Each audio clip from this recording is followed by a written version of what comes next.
Buckingham Palace, the official London residence of kings and queens since Queen Victoria made it so in the mid-19th century.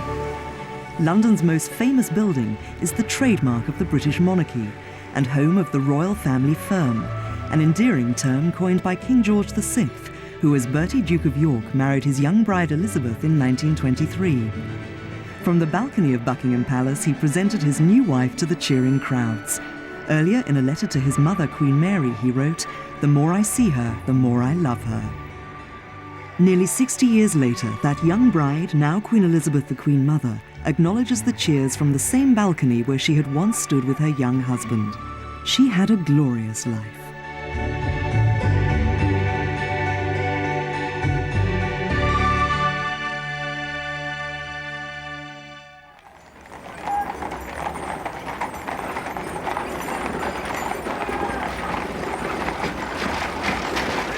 Outside her London home, Clarence House, the Queen Mother received greetings from well-wishers and a parade of the King's Troop Royal Horse Artillery, who had turned out to celebrate her birthday. On that occasion, she was surrounded by 4 generations of monarchy, her family, including her grandson, Prince Charles, and her great-grandson, Prince William. A moment perhaps when she paused to remember her own early years as a young girl in Scotland. Elizabeth Angela Marguerite Bowes-Lyon was born on the 4th of August 1900 and spent an idyllic childhood within a large and loving family. She had 8 elder brothers and sisters. Her father, the 14th Earl of Strathmore, was descended from King Robert II of Scotland, who inherited a small fortune in 1904, making him a multi-millionaire by today's standards. They were an extremely grand family, so she was brought up in a very Edwardian way with plenty of servants, with plenty of money. They were in fact very rich indeed, and this in a way has never left her. She's always learned then to live very well, and so throughout her life she has always lived very extravagantly. I think the fact she's brought up in this very privileged, very luxurious way has remained with her all her life. Elizabeth grew up at Glamis Castle, set in a park remodelled in the fashion of landscape gardener Capability Brown. Its rooms were hung with portraits of all the 14th Earl's children.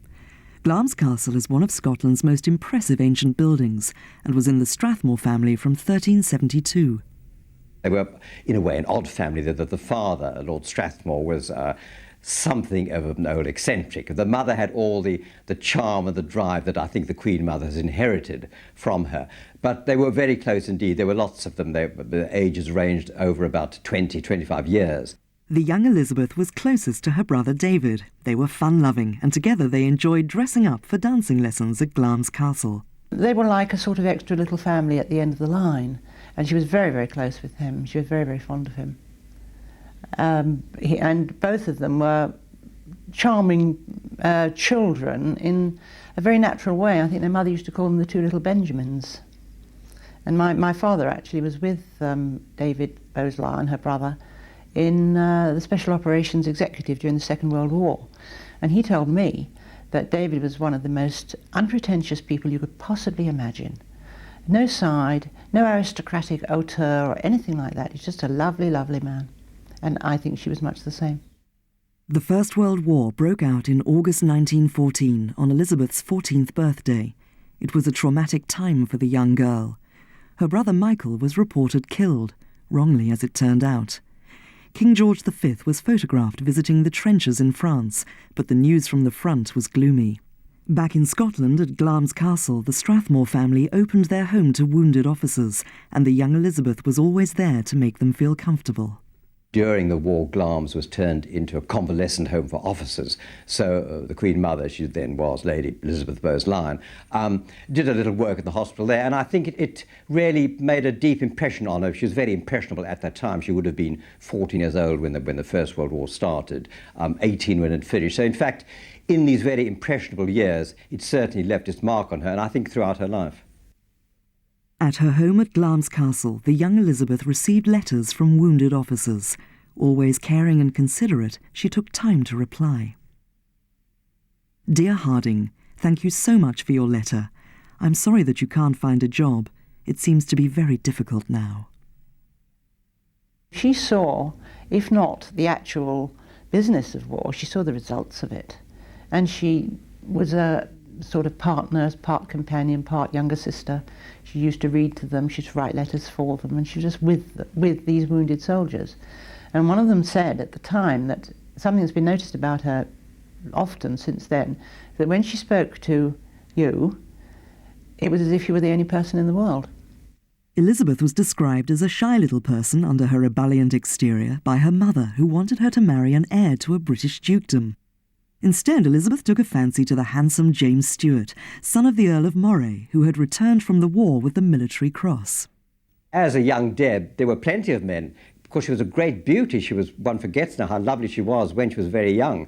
But I think one of the men she felt very much in love with was James Stuart. Now, he was an equerry to the Duke of York, who was afterwards her husband, and she was very much in love with him. He was very much in love with her.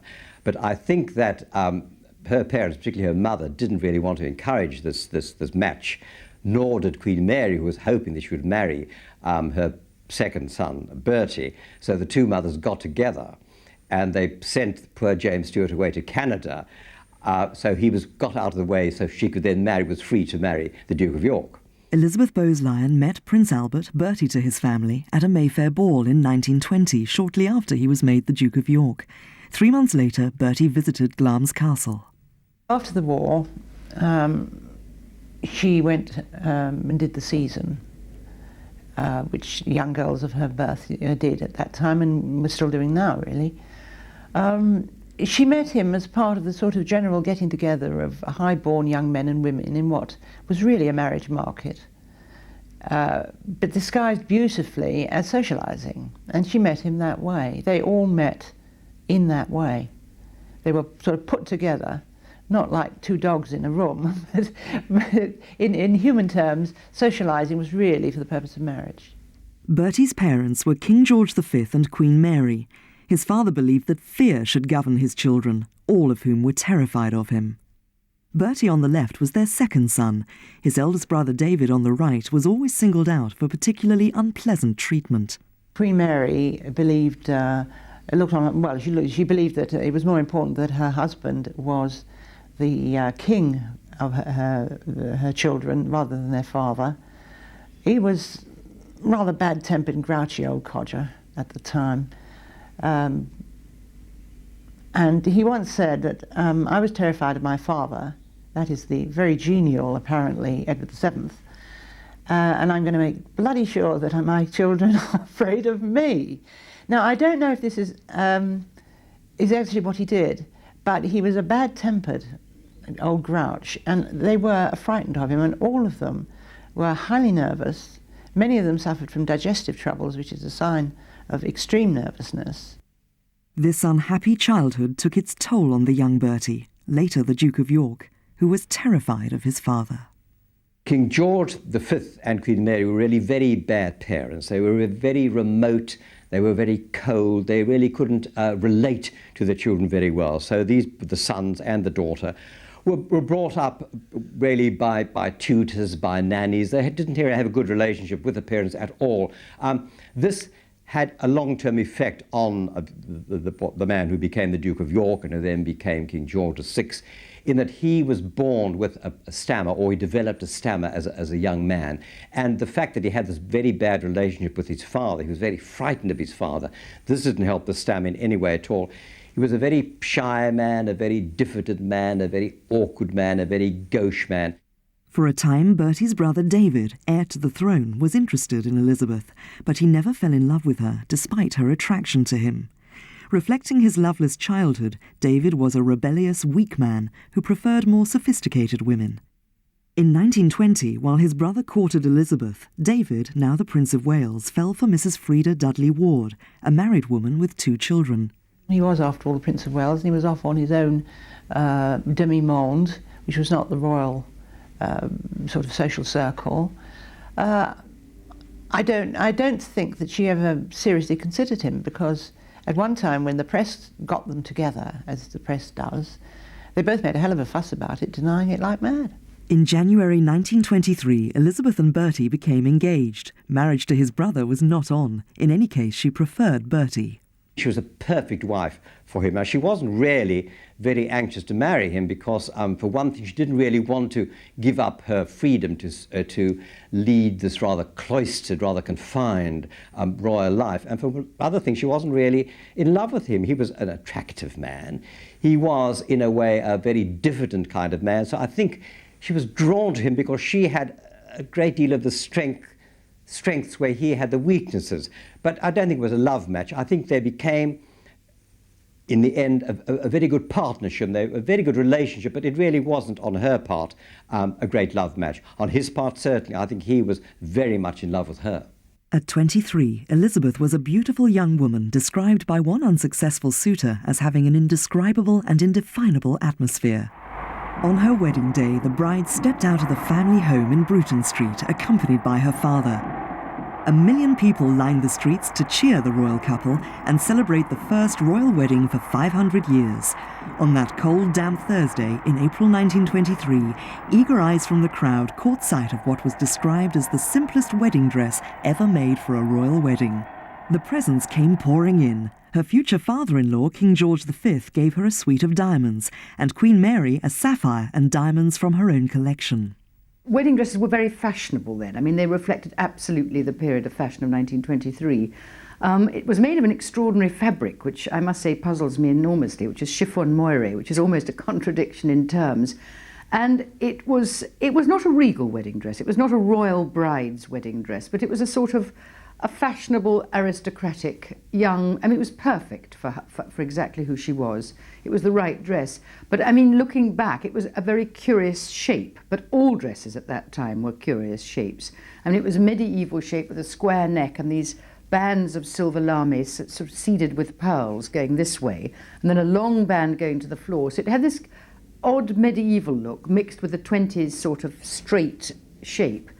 It's very difficult for us looking back now, though I've just featured in my magazine a veil like it, to have these veils which were in fact, instead of just being kind of clouds of misty tulle, which the Queen Mother went into later in her life, they were rather oppressive, almost claustrophobic cloches, sort of ribboned down.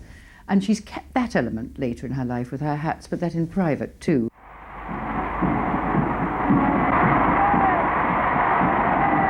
They took their wedding vows at Westminster Abbey and returned to Buckingham Palace in the state glass coach with its imposing escort of cavalry. The Archbishop of York, preaching the sermon, assured them that the warm and generous heart of the people takes you today into itself. Elizabeth was now Her Royal Highness the Duchess of York. As fourth royal lady in the land, she was now entitled to curtsies and all the other royal tributes. The procession swept down Constitution Hill and into the palace. There was something very appealing about the bridal couple. His clean-cut good looks complemented her wistful beauty, and they looked radiant. The bride and bridegroom appeared on the balcony to acknowledge the cheers that swept towards them from the crowds. The wedding breakfast was held in the state dining room for 123 people, with 66 of the closest relatives seated at tables prettily decorated with Elizabeth's favourite pink tulips and white lilacs. The young couple left on their honeymoon from Waterloo Station, destined for the seclusion of a private house in Surrey, and then on to Glamis Castle in Scotland. The press had taken a keen interest in the activities of the new royal bride, and she had agreed to give an interview to a magazine, much to the chagrin of her royal in-laws.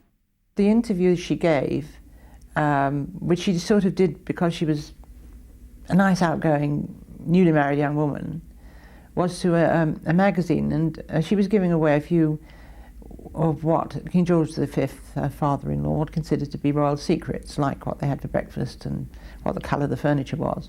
And he told her, please don't do that. He adored her, actually, so he wasn't grouchy with her. And I think she took the lesson to heart. And although the royal families have been more sort of forthcoming since then, and we know more about them, or think we do, I think that rule stuck. What her father-in-law told her has lasted for a lifetime. On the 21st of April 1926, after a difficult labour, the Duchess of York gave birth to a girl. Queen Mary wrote in her diary, a little darling with a lovely complexion and pretty fair hair. She was christened Elizabeth Alexandra Mary, giving her the same initials as her mother. In April 1930, her sister Princess Margaret Rose was born, completing the Yorks family, and giving the shy and insecure Bertie the strong family unit he had always craved. In 1933, the young Princess Elizabeth accompanied her parents to the Braemar Games.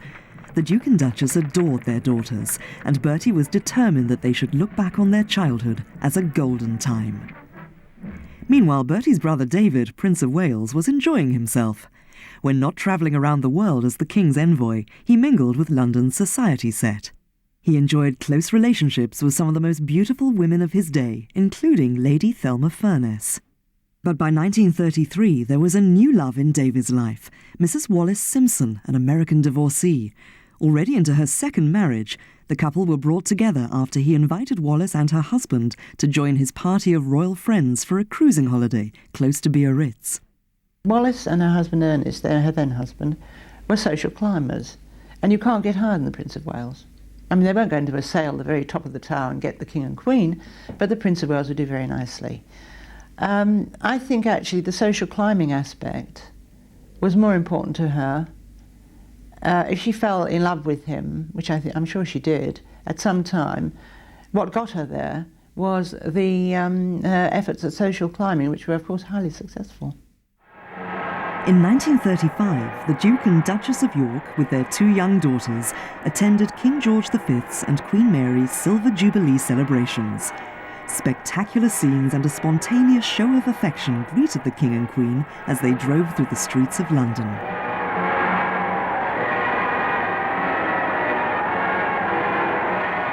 The tremendous display of love during this time overwhelmed King George, who had never realised how much the public respected him and his Queen. Meanwhile, at Royal Lodge, Windsor, the Duke and Duchess of York had created a haven of peace and tranquility for their family. They furnished the beautiful pink-walled lodge in the informal style of a typical English country house with views over the garden, which Elizabeth and Bertie had created together. In the gardens of the Royal Lodge, Bertie derived particular pleasure from the huge grounds which developed his interest as a keen amateur gardener. Both were great gardeners. Of course, again, this is something that the King, being a rather shy man, with a lot of shy people, gardening is a kind of outlet. He was a very, very keen gardener. She was a very keen gardener. And she was never, he was a great shot, like all those royals in those days, used to go hunting and shooting and so on. She herself, she used to shoot a bit in early days, not much. The old King was by now a very sick man, and Elizabeth and her daughters were photographed with him and Queen Mary shortly before his death. He died on the 20th of January 1936. He had been suffering from bronchial problems for many years. Following his coffin were his sons, led by David, now King Edward VIII, having succeeded his father to the throne. From his deathbed, the old king had prophesied that my son will ruin himself within 12 months. His warning had a certain knowing tone. In fact, it only took 11 months. On a trip abroad, the King and Mrs. Simpson were received by Adolf Hitler.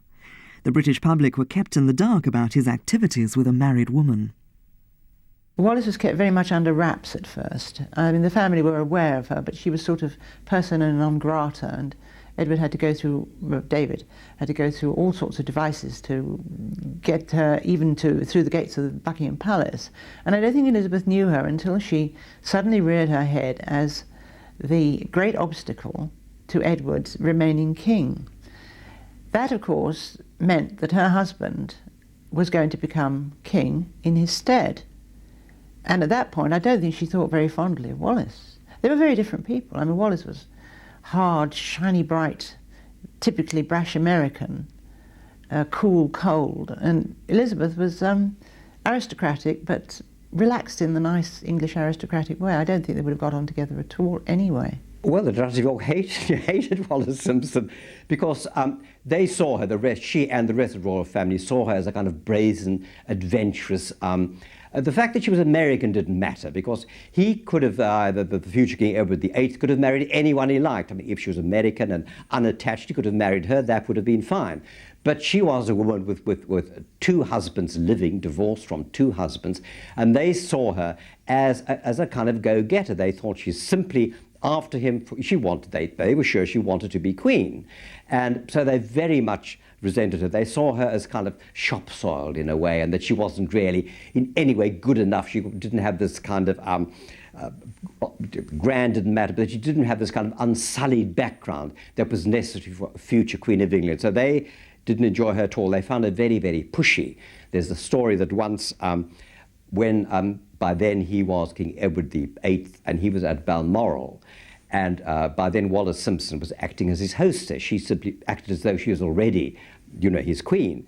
And the Duke and Duchess of York came to dinner one evening. And as they arrived at the front door of Balmoral, so Wallis Simpson came forward to greet the Duke and Duchess of York. And the Queen Mother, as she then became, simply walked straight past her and said, "I've come to dine with the King," making quite clear she wasn't going to be welcomed by this upstart woman at all. She just walked straight past her and went across to there, who was then King Edward VIII. This was their attitude towards her. David, the king who was never crowned, said goodbye to his family and slipped quietly away from his former kingdom to join Mrs. Simpson. A few months later, in June 1937, they were married in France. None of David's family attended the ceremony. Bertie became King George VI, and Elizabeth became his queen consort. He said, "With my wife and helpmate by my side, I take up the heavy burden which lies before me." He was highly nervous. He had an ulcer. He had a stammer. I mean, the fellow should have been in a monastery. It would have done him far better. No, he wasn't prepared. He was absolutely terrified. I mean, he burst into tears when he realised what was happening and cried on his mother's shoulder. Now, that monument to duty, probity and self-control couldn't have been very pleased at this. But that's what he did. And I mean, he went around muttering about a lamb to the slaughter. He was totally unprepared, completely untrained. It was completely unexpected.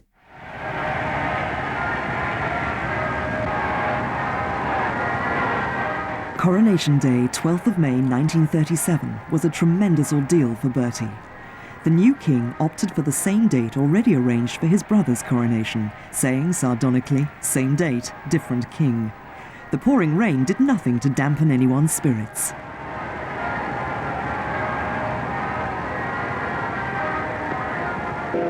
In Westminster Abbey, he wore a heavy white satin robe embroidered with shimmering symbols of the empire. He looked ghost white. To many of the guests at this 1,000-year-old sacred ritual, the moment before Bertie was anointed and robed for the crowning was the most touching of all, a symbol perhaps of the loneliness of monarchy. After the coronation, there seemed to be a distinct change in him. He suddenly acquired the regal poise of a king. Beside him, Elizabeth rose to her new responsibilities. Until she became the Queen, she was always called the Little Duchess, and she was a rather dowdy little woman, always charming, always smiling, always very friendly and so on. But the minute she became Queen, she consciously changed her image. She changed the way she looked. She decided that after Queen Mary, who was so majestic and dignified and remote, she would be a kind of accessible queen, a spontaneous queen, a charming queen, which she naturally was. She changed her whole look. She got into these crinolines in the evening. She dressed herself in this very feminine kind of fashion, in pastel colours and ostrich feathers, in furs, in jewels, and presented herself as this kind of almost pretty as a picture queen. This is how she was going to present herself. And knowing that her husband, knowing that the then King George VI was this diffident, awkward man in public, she thought, well, he will perhaps keep one step away. He will be rather remote, but she will be the one with all the charm. She will go forward. She will step forward in public. And this is how they became, in a way, a kind of complementary couple. On one of their first official trips abroad, a state visit to France in July 1938, the Republican country fell to the charms of the royal couple. Headlines proclaimed, "We have taken the Queen to our hearts. She rules over 2 nations. France is a monarchy again." French newsreels recorded their visit and were enthralled by her spectacular dresses created by Norman Hartnell. Every single one of those 30 outfits that Hartnell made for that visit was white. I mean, the parasols was white, the gloves, the shoes, everything was white. And they were all long, which is interesting to know. I mean, even if you did it today, even today, it would be sensational. And the French, it took France by storm. I mean, they're not monarchists by nature, but apparently they said France has lost its heart, it has a new queen. People cheered, people queued. And the fabrics, the sketches of the dresses, they make me want to cry even today. I mean, great garlands of camellias, lace, cobweb lace, tulle, silk organza. I mean, this was... You know, the Queen Mother has something about herself which is unique, and it was uniquely translated by Norman Hartnell for the French visit. I mean, I can remember a friend of my mother's saying that no one will ever repeat that success. Even now, it probably was the greatest fashion statement made by a royal person in the last century. Norman Hartnell continued to make Queen Elizabeth's clothes until the end of his life. His designs were inspired by the painter Winterhalter. The Queen Mother was very much to do with couture. She's nothing to do with ready-to-wear at all. And he was the man in the right place at the right time who fully, sympathetically and joyfully accepted to dress this extraordinary woman with this very strong taste of her own, which she's never wavered from, never ever. All the craft, all the kind of skill of couture could be lavished, both money-wise and occasion-wise, on his work for her. The King and Queen were thrown into a ceaseless round of work. Elizabeth did all she could to lighten her husband's burden and make his official duties and public appearances easier for him. In 1939, with the war clouds looming over Europe, the royal family were filmed by the newsreels attending a scout camp. I should be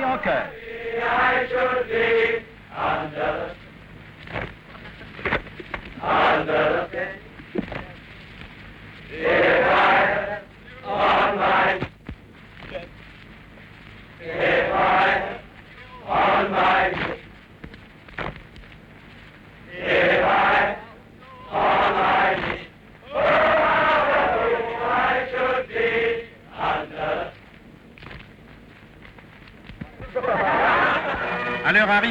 The United States were next to fall for the royal couple.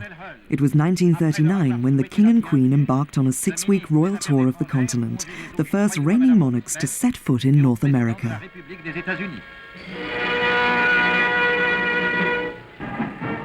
On the 8th of June 1939, the King and Queen were greeted in Washington by President Roosevelt. Huge crowds turned out to welcome them. The King revelled at this chance to meet the world leader. Queen Elizabeth and the President's wife, Eleanor Roosevelt, struck up an instant friendship, as did their husbands.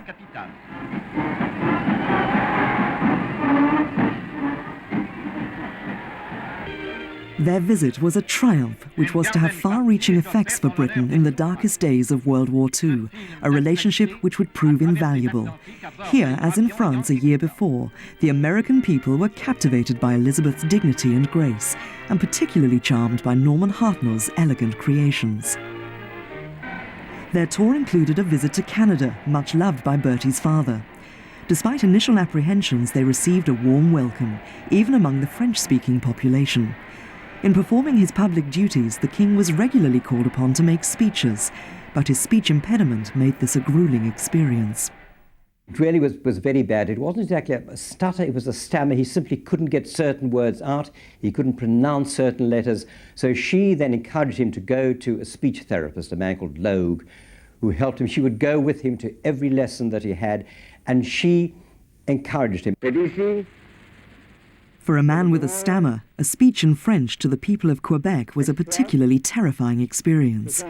Sitting close to him was his wife, giving him all the support she could muster.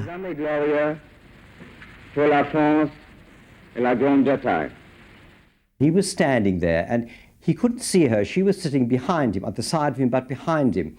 And he was caught, he stammered over, so he couldn't get a letter out, he couldn't get a word out, and she simply nodded very slowly like that. He couldn't have seen her, but somehow this got through to him, and he took up the word and he said it. So he, in a way, could sense what she was doing, and she was a tremendous help with his stammer, with his public speaking, and with his whole presentation of himself as a monarch. She was a tremendous support. Politicians acclaimed the accomplished way in which the king moved to centre stage in world affairs. When war was declared on Germany in 1939, he addressed the nation on the wireless and somberly declared, "For the second time in the life of most of us, we are at war." London was pounded by enemy bombs, and the mournful wailing of the air raid sirens seemed endless. At the moment when spirits were at their lowest, the king and queen would appear, suddenly and quite informally, picking their way through the rubble.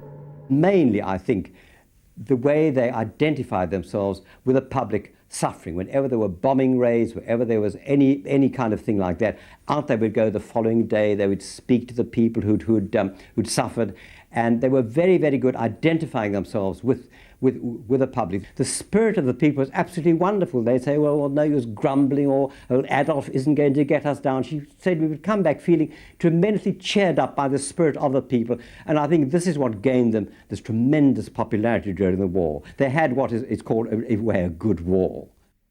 In 1940, Buckingham Palace suffered a direct hit. Elizabeth wrote to her mother-in-law, Queen Mary, "My darling mamma, I hardly know how to begin to tell you of the horrible attack on Buckingham Palace this morning. Bertie and I arrived there at 11:15, and he and I went up to our poor windowless rooms. When the royal couple inspected the damage, the Queen said, 'I'm glad we've been bombed. Now we can look the East End in the face.' Adolf Hitler considered her to be the most dangerous woman in Europe." Hitler had this idea that she was the power behind the throne. Hitler rather falsely thought that the king had far more power than he did have. And he thought, in fact, that the king was a rather foolish man, and that she had all the brains, and that she had all the push, and that she was the woman with this kind of iron will. And therefore he thought she was very dangerous, and that she was the kind of woman who had to be fought down. He didn't really realize, Hitler, how much they were really in the hands of the government. He thought they had a lot of personal power, which they certainly didn't have. The King and Queen's wartime morale-boosting efforts were unequalled as they travelled at home and abroad to offer encouragement. Newsreels captured a moment when Queen Elizabeth visited the wounded from Dunkirk. These charming pictures tell their own story of the pleasure that this royal visit brings to the men who have already done a good deal more than their bit.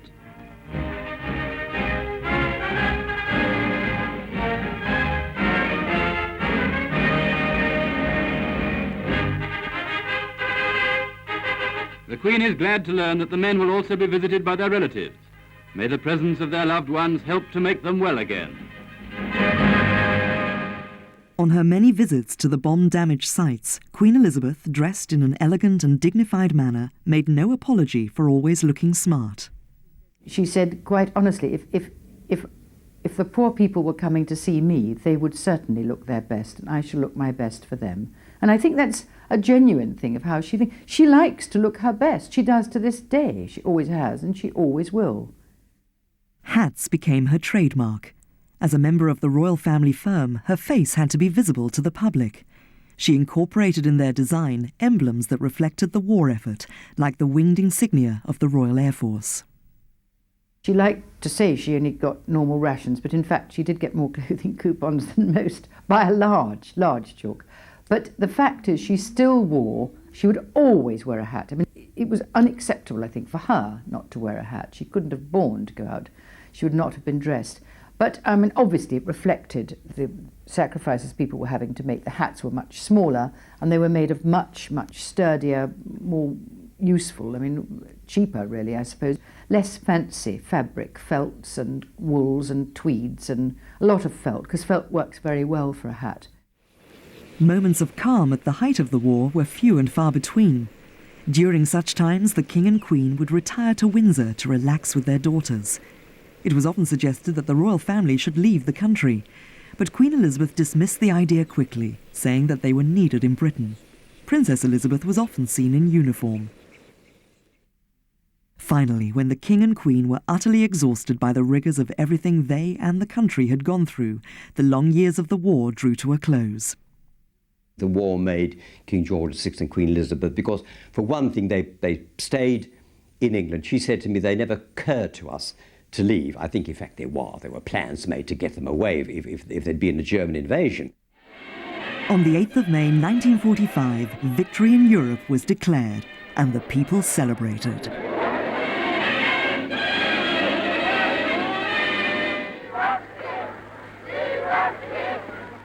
thousands of people yelled below the balcony at Buckingham Palace.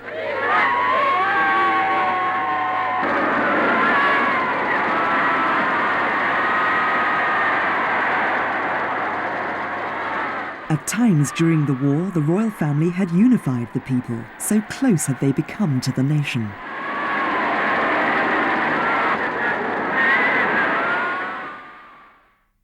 Two years after the war ended, a royal marriage between Princess Elizabeth, the 21-year-old future queen, and Philip Mountbatten lifted the post-war gloom on Britain.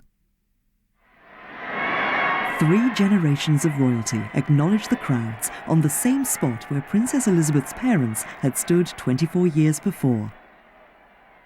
Scenes of her daughter's wedding must have brought back memories of her own marriage in 1923 to the shy young man, Bertie, Duke of York. A year later, Elizabeth and Bertie celebrated 25 years of their marriage. However, the king's health gave cause for concern. His nervous temperament, his enforced kingship and the rigours of war had taken their toll. I don't think George VI would have had a long life anyway.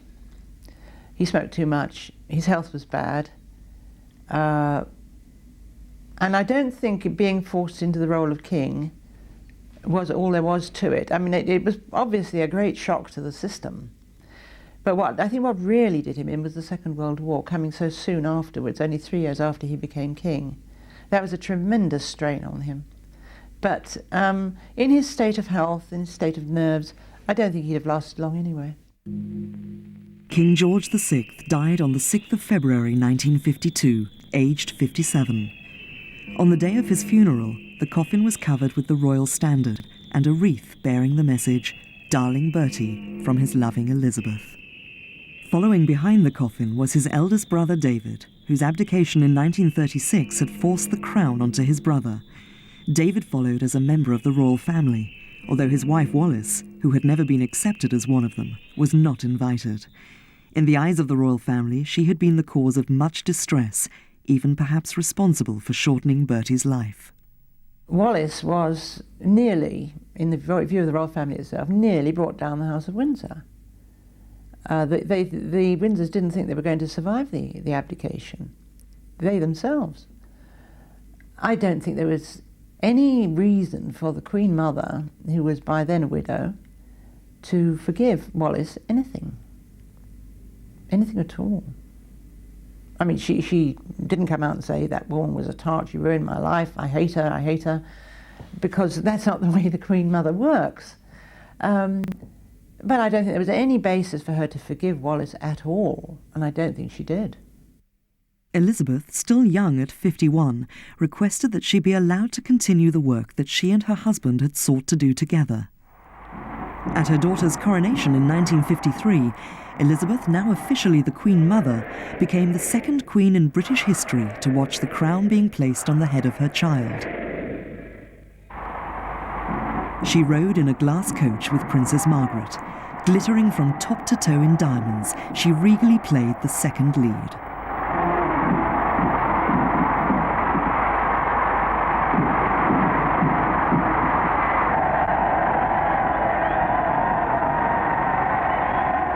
While recovering from the loss of her husband, the Queen Mother spotted a derelict castle in Scotland and devoted 12 years to restoring it. She renamed it the Castle of May. The Queen Mother actually only owns one home, the Castle of May, right perched on the tip of Scotland. And she bought that after the death of George VI. She saw this derelict castle and she said, I'm having it. And it became a symbol of her restoration to life, really, because she was bereft after he died. She wrote to Edith Sitwell, the poet, and said that her heart had shriveled. And she saw this ruined castle and she restored it, and it's her holiday home. And she spends the late summer there and other times. Every year, for more than 30 years, the Queen, on her way to Balmoral aboard the Royal Yacht Britannia, stopped at the Castle of May to say hello to her mother at her holiday home in Scotland. The Queen Mother was a sophisticated lady who also loved country pursuits.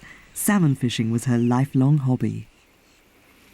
She loved fishing. Fishing was one of her great things, and right up till extreme old age, there she would be standing in some Scottish burn with these waders on, fishing. She loved fishing. She loved racing, of course. She's very knowledgeable about racing. So she had all these kind of county interests. Over the years, the Queen Mother and her family were featured more and more in the press and on television. When dealing with photographers and reporters, the Queen Mother's natural charm and elegance shone through. She was the most professional of all the royals as far as the press were concerned, and they admitted that she was quite delightful.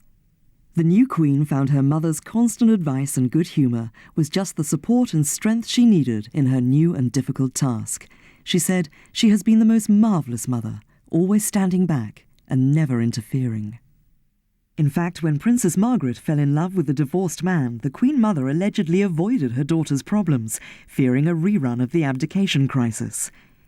In the event, Group Captain Peter Townsend and Princess Margaret separated, only to be reunited 2 years later. But Margaret, crushed by disapproval of the establishment, decided not to marry him. The Queen Mother was relieved. When Princess Margaret fell in love with this man who was divorced, she thought, oh my God, here we go again. It's going to be like the abdication all over again. There's the divorced man who's in love with my daughter, and it's going to do tremendous harm for the monarchy, for the throne. But instead, really, of helping Princess Margaret to the extent she should have, she really turned her back on it. She thought, well, I'm just not going to get involved with all this. And in the end, Princess Margaret simply had to give up Townsend. But I think she really could have done more to support her. 5 years later, Princess Margaret was a captivating bride in a dress designed by Norman Hartnell. She married society photographer Anthony Armstrong-Jones, and the newspapers were enthralled with this first major royal celebration since the coronation. The Queen Mother's love of horse racing was legendary, and an annual visit to Ascot Races was foremost in her social calendar. She was National Hunt Racing's most respected owner. This very expensive hobby gave rise to questions about where she got her money from to support her racing habits. King George VI didn't pay income tax. Somehow the monarchy arranged that they wouldn't pay income tax. So, of course, this vast fortune that they'd all inherited, and they owned a lot of properties and so on, all this untaxed money simply built up. And, of course, they had the most wonderful financial advice. So, really, a great fortune was built up. And she, having always had as much money as she wanted, never learned to economize. She simply spent and spent and spent. She loves clothes, she loves jewelry, she loves luxurious kind of life. She spends money on the races, she's got her own race horses. She's never really wanted for anything, and I think she's always thought, well, why should she? All this money is there, I may as well spend it. In the end, she has, I believe, something like a £4 million overdraft. Queen Mother has an Olympian view about money. It's there, and it's there to be spent, and life is to be lived, and money helps. She doesn't concern herself with money. The Queen lobs her the odd amount of money so often. I mean, she does. I think she rather despairs of the Queen Mother's extravagance. Not another new dress, Mummy. And the Queen Mother would say, well, I have to dress up for them, don't I? On a trip to Venice in 1984, the Queen Mother found her gondola ride magnifico, magnifico. For her, it was the fulfillment of a long-held ambition to revisit the glorious city and to indulge yet again in one of her favourite pastimes, dressing up. She loves clothes. She absolutely adores them. She's excited about new clothes still. It doesn't matter if she has 6 blue coats. If there's a new blue coat, she's excited about it, and how wonderful that is. Her most noticeable trademark, her hats, gradually evolved to become the gracious and unmistakable image of her years as Queen Mother. She grew up at a time when you did always wear a hat. You wore a hat as a little girl to school, to church. You always wore a hat. You weren't dressed outside your front door without a hat. No matter how ornate, what an amazing confection her hat may be, she will always, even if it has a big brim, it will always be turned up and soft and feminine. I mean, feminine is the key to everything. Good guess. The Queen Mother's home was Clarence House, a modest place by royal standards, but was it big enough to store all her clothes? All her clothes are in polythene bags, beautifully kept, all on rails, sort of in her dressing room, which I gather that they've spilled out all along corridors and everything else. She will not throw anything away.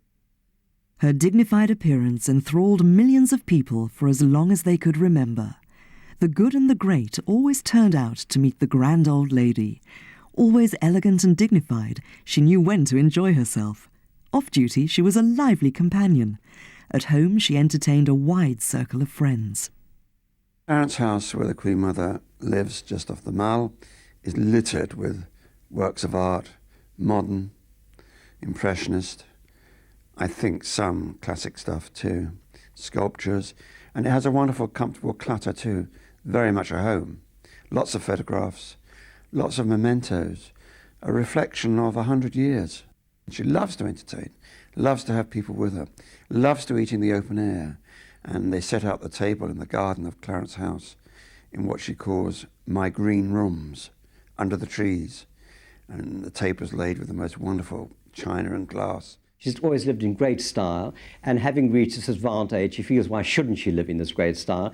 So yes, the house is full of servants, it's full of wonderful furniture, it's run on very, very lush lines indeed, and this is the kind of life she's used to, and she's not going to change it in any way. The relationship between the Queen Mother and her grandson Prince Charles was always a strong one. On state occasions, he enjoyed the company of his grandmother. They got on well, and since his childhood, she was the shoulder on which he could lean. Prince Charles is devoted to his grandmother. He thinks she's an absolutely wonderful woman, and they are very, very close indeed. And he, in a way, has got the same sense of almost majesty. He likes a big staff, he likes a lot of servants about, so he, in a way, has inherited this taste for living a kind of rather regal life, certainly from her. Prince Charles' choice of bride was closely observed by his grandmother after she had watched the young Lady Diana Spencer grow up on the Sandringham estate. According to royal sources, the Queen Mother and her lifelong friend Lady Fermoy, Diana's grandmother, encouraged the couple to get to know one another. The rest was history.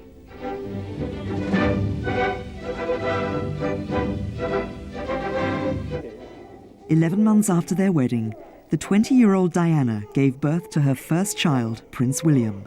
He was christened at Buckingham Palace.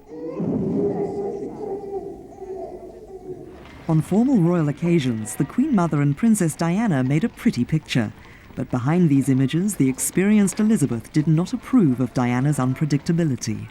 Diana turned out to be quite a different woman from what they thought. They thought she was a kind of county girl who would fit in the royal family very well. But as Diana developed and started behaving in this rather unpredictable kind of fashion, then the Queen Mother turned against her, certainly, that she thought she wasn't really behaving in the kind of right royal way at all. So by the end of Diana's life, they certainly resented her. They hated all this kind of washing of dirty linen in public that both Diana and Charles did. The Queen Mother belongs to a generation who feels the royal family should keep their secret secret and simply present a kind of united and smiling facade to the public, which neither Diana, or certainly Diana nor Charles, are really prepared to do.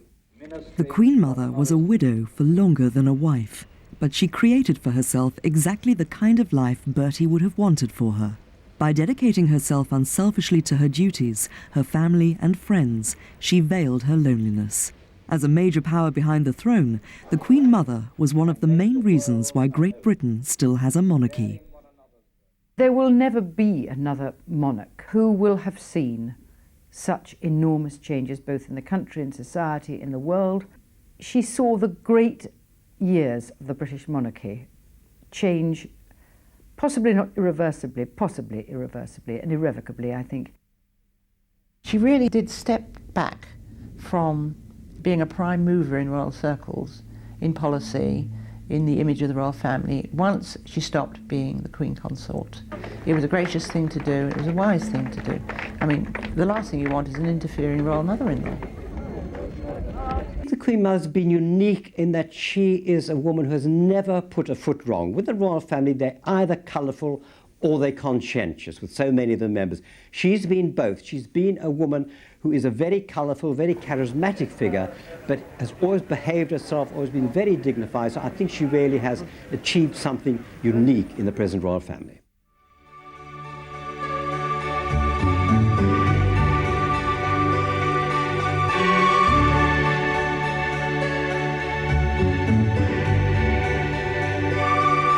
Thank you.